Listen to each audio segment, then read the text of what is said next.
Why is there a Volvo card in here? It's not the review we're doing today, it's of a BMW. Hello YouTubers, I hope you're well. You join me for my video today, which is of the review of the outgoing BMW 116D. Now this is a bit of a rare beast because it is the only hatchback that you could buy that actually had rear-wheel drive. Unfortunately, BMW with their new 1 Series have decided to opt for the front-wheel drive option. And there are a number of reasons behind that, chief amongst which is the fact that the engine orientation on a rear-wheel drive car has to be longitudinally, and that means that there's less space in the cabin, which means that cost-wise as well, it is more expensive to make a rear-wheel drive car. So let's step in the interior and I can show you some of the benefits and drawbacks of that.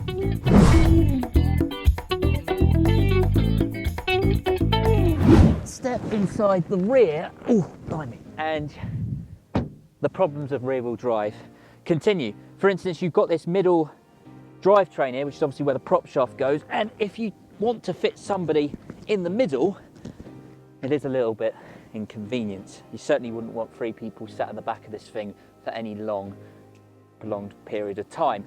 As well as that, because the engine is mounted longitudinally, there's not as much space in the cabin. So, I mean, I'm not a particularly tall guy. I mean, rear legroom is okay, but not the best. Good points though. Rear visibility is good. There's a large window which provides a lot of light, so if you've got kids at the back, hopefully they won't be sick.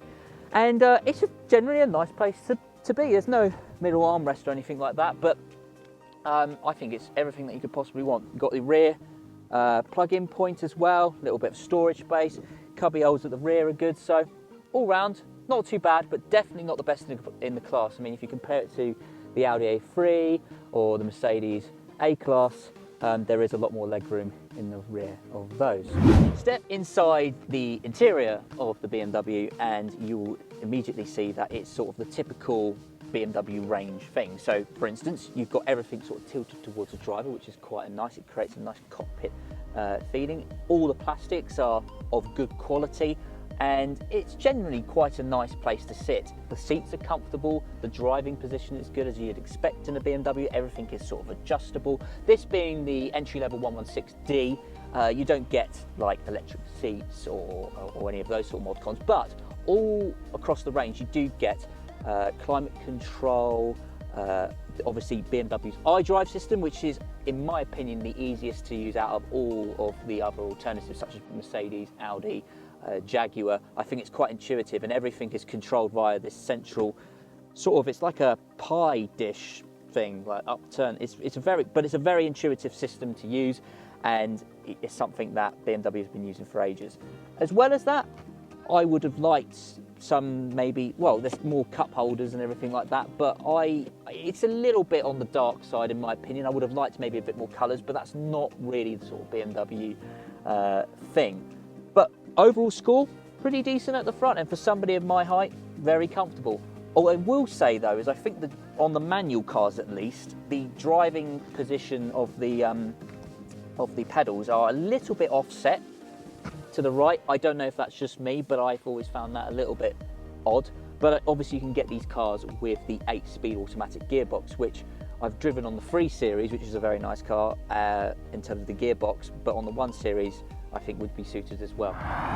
So the boot of the 1 Series is actually pretty spacious. I mean, certainly not the biggest in its class, and that's again down to rear-wheel drive. Because there's a lot of electronic trickery underneath here, it means that the boot floor is quite shallow. It could have been a lot deeper, but plenty of space for around a Golf, so you can fit your golf clubs, bats, whatever you want to call them in the rear. And of course, being a BMW driver, you probably will play golf, and there's loads of room. And if you've got prams or suitcases, you could easily get a couple in here.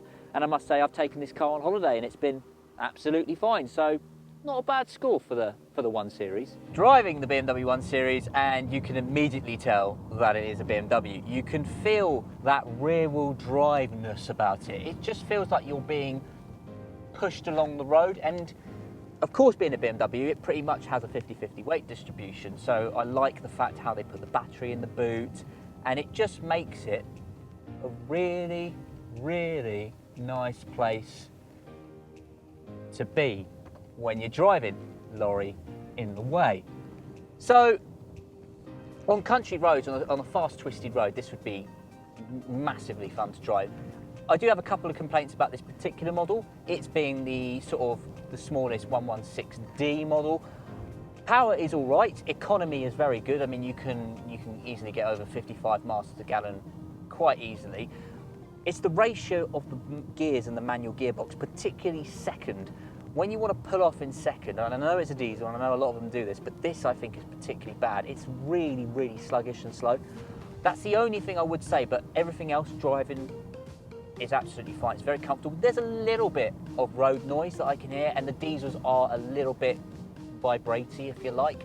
But the gearbox I think is nice, and even if you went for the 8-speed automatic, I think that's a very comfortable option. So that concludes the video, and I hope you enjoyed listening, and stay safe and join us for another video soon.